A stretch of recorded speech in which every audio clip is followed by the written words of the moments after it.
What if I told you that the chains holding you back in life are not the world outside of you, but the ones you've silently built inside your own mind? Think about it. No guard, no prison walls, no iron locks, yet you still feel trapped. Why? Because the strongest chains are forged by repetition. The small actions you take every day, the thoughts you allow to linger, the compromises you quietly make with yourself. Each time you give in to distraction, each time you choose comfort over discipline, each time you silence the voice that calls you to greatness, you are adding another link to that invisible chain. And these chains do not announce themselves with loud noise. They work in silence, robbing you of strength, clarity, and even the future you were meant to live.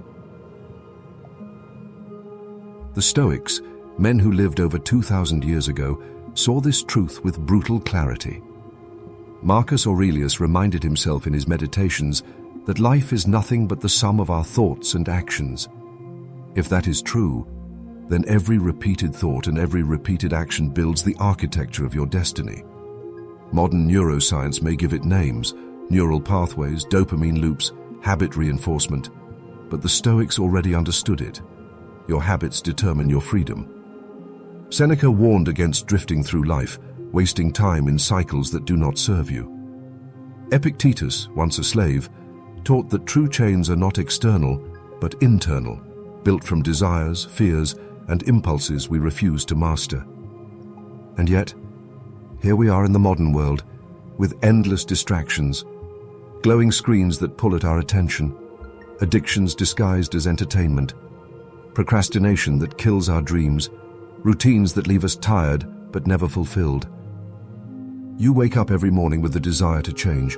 You tell yourself today will be different, but by nightfall you realize you've repeated the same loops, scrolling and you wanted to read, avoiding the work that matters, choosing comfort instead of growth. And deep down, you ask, why is it so hard? The answer is simple but painful. Habits are not just actions.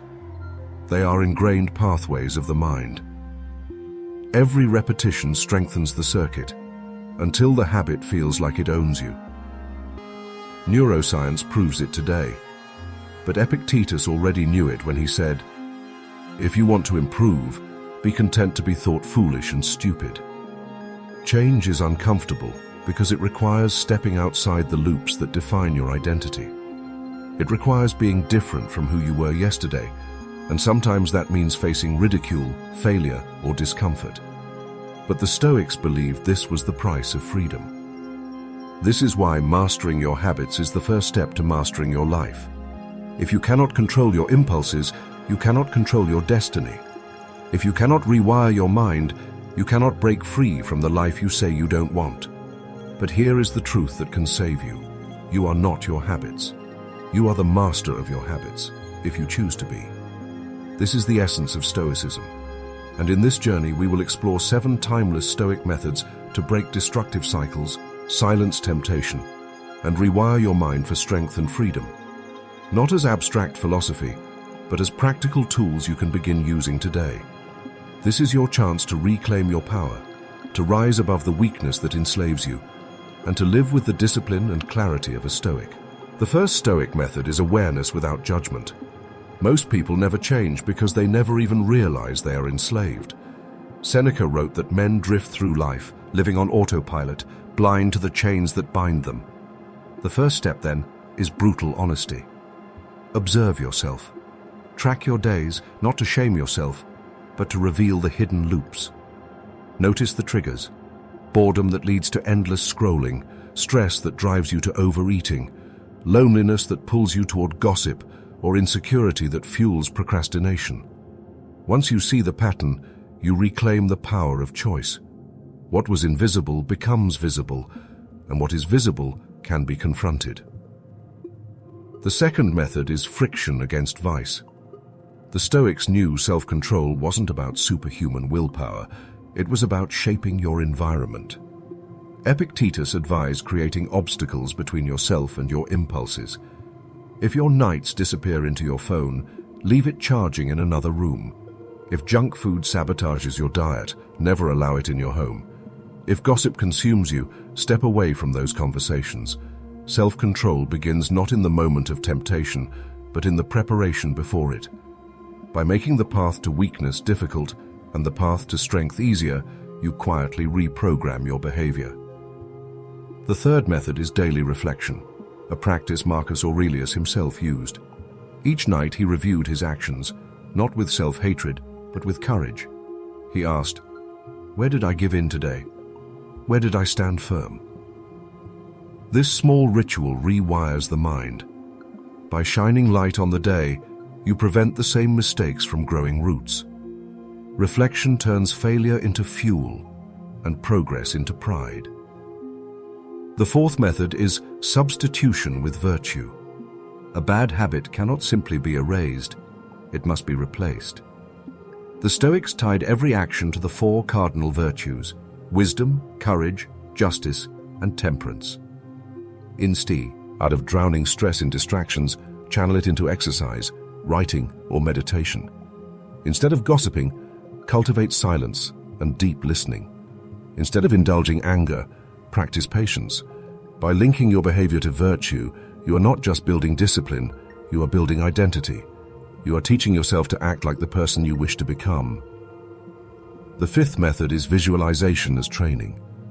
The Stoics practiced premeditatio malorum, the premeditation of difficulties. Before challenges arrived, they imagined them. Marcus would picture loss, insult, hardship, and then rehearse his response. Modern psychology calls this mental rehearsal, but the Stoics used it centuries ago. When you imagine your triggers and visualize the stronger response, you weaken the habit's hold. You build a new neural pathway, resilience instead of surrender. This is not fantasy, it is training for reality. These methods are not abstract, they are battle-tested blueprints. Every time you practice awareness, friction, reflection, substitution, and visualization, you are not just resisting a habit, you are building a new mind. And with every repetition, the chains loosen. The sixth method is discipline through small wins. The Stoics knew extremes are dangerous. People try to shatter habits overnight, and when they fail, they collapse harder. Epictetus reminded his students, "No great thing is created suddenly. Change is not a dramatic leap, but a steady march. Begin with 1 less cigarette, 10 fewer minutes of scrolling, 1 meal eaten with temperance. A single morning started without distraction. These tiny victories matter more than you realize. Each one is a brick, and brick by brick, you build the fortress of self-control. Over time, what felt impossible becomes natural. Discipline is not born in giant battles, but in the small wins repeated daily." The seventh and final method is remembering your higher purpose. Seneca taught that time is our most precious possession. Each wasted hour is a piece of life we will never get back. When you feel the pull of your habit, stop and ask, is this worth my life? Is this how a wise, strong, and free person should live? Suddenly, the habit loses its charm. It no longer feels harmless.